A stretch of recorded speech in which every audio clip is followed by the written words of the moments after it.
Hello everyone, dear Assamese recipe channel tole apnaloko akoi ebar adoni janaisu. Aji moi hahor mangkhor logot kumurar recipe eta loi ahisu. Etia ahoksu video tu loi agbaru.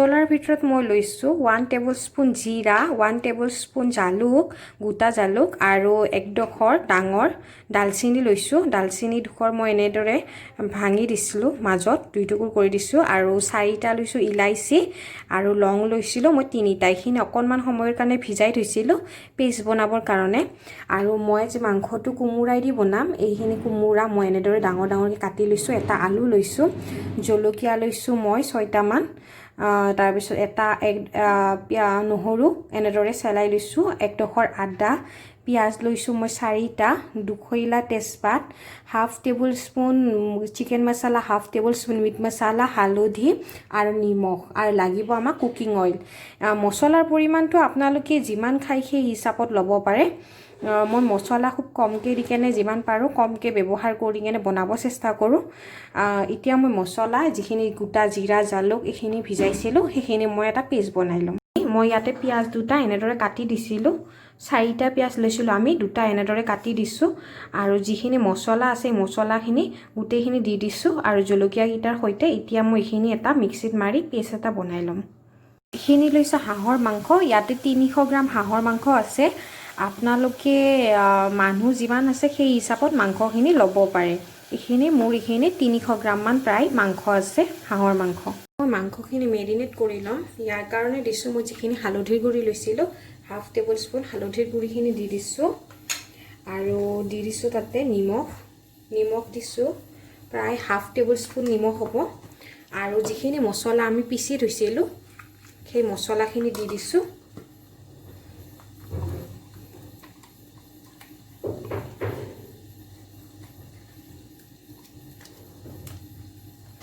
আৰু লগতে দিছো অলপমান তেল প্ৰায় আপোনাৰ 2 চামুচ মান হ'ব আৰু দি দিছিলো চিকেন মছলা যিখিনি লৈছিলো হাফ টেবুলস্পুন আৰু হাফ টেবুলস্পুন মিট মছলা এই গুটেখিনি দি দিছো এতিয়া মই এখিনি ভালকে ধুনিয়াকে খানি লম মাংসখিনিৰ সৈতে আপোনালোকৰ হাতত যদি সময় আছে এই মাংসখিনি মেৰিনেট কৰি প্ৰায় 10-15 মিনিট মান সময় থৈ দিব তেতিয়া মছলাখিনিৰ সৈতে ধুনিয়াকে মাংসখিনি ভালকে মেৰিনেট হ'লে খাবলৈ খুব সোৱাদ লগা হয় আৰু যদি হাতত সময় নাই লগতে বনালেও হয় তেনেকুৱা যে নহয় যে লগতে বনালে একেবাৰে সোৱাদ নহব কিন্তু মছলাখিনি ভালকে মেৰিনেট হ'বলৈ লাগিলে 15 মিনিট মান সময় থৈ দিলে ভাল এটা মই এখিনি ধুনিয়াকে মেৰিনেট কৰি ললো মছলাখিনিৰ সৈতে এখিনি মইতে প্ৰায় 10-15 মিনিট মান সময় থৈ দিম এতিয়া মই পেন এখন গৰম হ'ব দিছো আৰু ইয়াত দি দিছো মই সৰিহৰ তেল আৰু মাংসখিনি যেহেতুকে তেল আছে আৰু হাঁহৰ মাংসত তেল থাকে সেই গুটিকে তেল বেছিকে মই দিয়া নাই কম তেলতে বনাম তেলখিনি মই এটা ভালকে গৰম হ'ব দিম খিনি মই ভালকে গৰম হৈ গৈছে ইয়াতে মই তেজপাত দুখিলা দি দিছো আৰু লগতে দিছিলো পিয়াজ সৰু দুটা পিয়াজ দুটা ৰৈ গৈছিল সেই দুটা পিয়াজ মই এনেদৰে স্লাইচ কৰি দিছিলো স্লাইচ কৰি কাটি থৈ দিছিলো সেই দুটাও দি দিছো সেইখিনি পিয়াজখিনি এতিয়া মই অকণমান সফ্ট হোৱালৈকে ভাজি ল'ম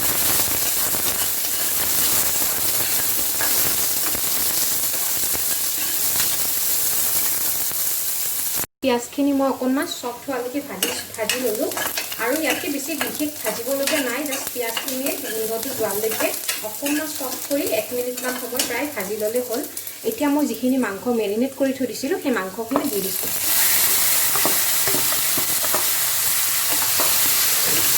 এইখিনি ধুনীয়াকৈ এবাৰ লৰাই দিছো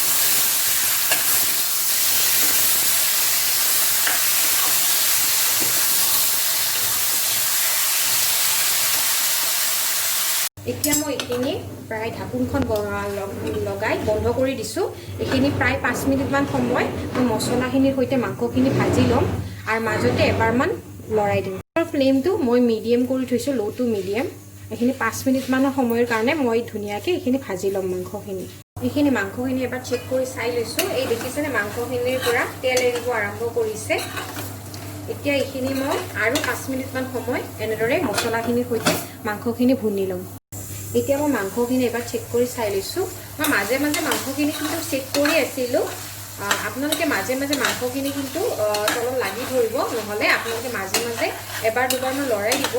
আৰু যদি অকণমান লাগি যোৱা যেন পায় তেতিয়াহ'লে অকণমান পানী এড কৰি দি কেনে মাংসখিনি ভালকৈ আকৌ ভুনি ল'ব। মাংস বনালে সদায় যিমান পাৰে সিমান টাইম মানে ভুনিব পাৰিলে বেছি সোৱাদ হয় মাংসখিনি। যিমান ফ্ৰাই কৰি আপুনি মছলাৰ সৈতে ভাজি লয় সিমানেই সোৱাদ হয়।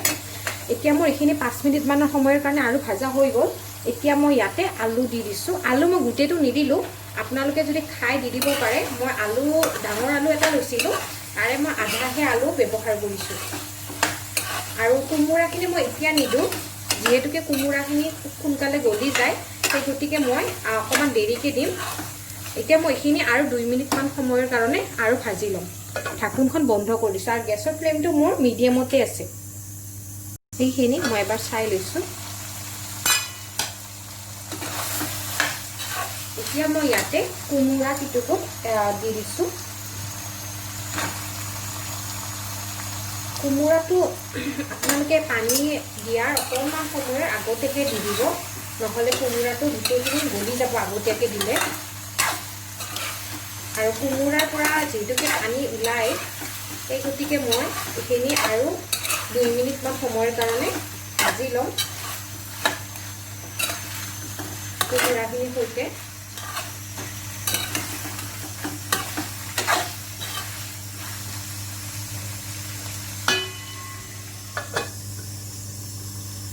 এতিয়া মই মাংসখিনি এবাৰ চেক কৰি চাই লৈছোঁ। কোমোৰাখিনিৰ পৰা অকণমান সময় অকণমান পানী ওলাইছিল।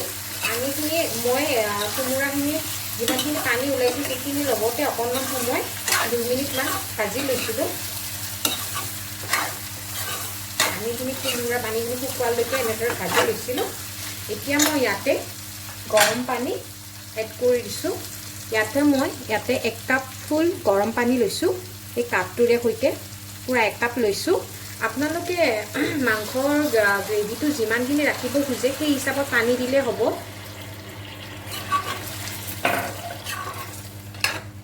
এতিয়া মই মাংসখিনি ভালকৈ সিজিব দিম। আৰু এইখিনি মই এতিয়া প্ৰায় গেছৰ ফ্লেমটো পূৰা হাইত আছে। এইখিনি মই প্ৰায় আৰু 5 মিনিটমান সময় এনেদৰে ঢাকোনখন বন্ধ কৰি দিছোঁ। উতলিব দিম আৰু ভালকৈ বনাই ল'ম মই এইখিনি 5 মিনিটমানৰ সময়ৰ কাৰণে। এয়া মই এইখিনি এবাৰ চেক কৰি চাই লৈছোঁ। দেখিছে ধুনীয়াকৈ উতলি আছে। মই এইখিনি আৰু অকণমান সময় পানীখিনি আৰু অকণমান শুকুৱাই ল'ম। এইখিনি মই আৰু বন্ধ কৰি দিছোঁ। প্ৰায় আৰু 2 মিনিটমান সময় মই আৰু বনাই ল'ম। এইখিনি মই এবাৰ চেক কৰি চাই লৈছোঁ। মোৰ হাঁহৰ মাংসখিনি কমপ্লিট হৈ গ'ল। হাঁহৰ মাংসৰ ৰেচিপিটো কোমোৰাৰ সৈতে বনোৱা। আপোনালোকেও এনেদৰে বনাই খাই চাব আৰু কেনে পালে পিছত মোক কমেণ্ট কৰি জনাব।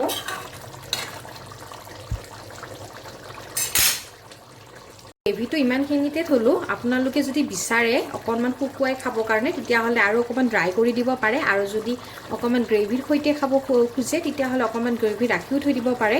মই এইখিনিতে থৈ দিছোঁ। মোৰ হাঁহৰ মাংসৰ ৰেচিপিটো কোমোৰাৰ সৈতে বনোৱা কমপ্লিট হৈ গ'ল। আপোনালোকেও এনেদৰে বনাই খাই চাবচোন। বিৰাটেই খাবলৈ টেষ্টি হৈছে।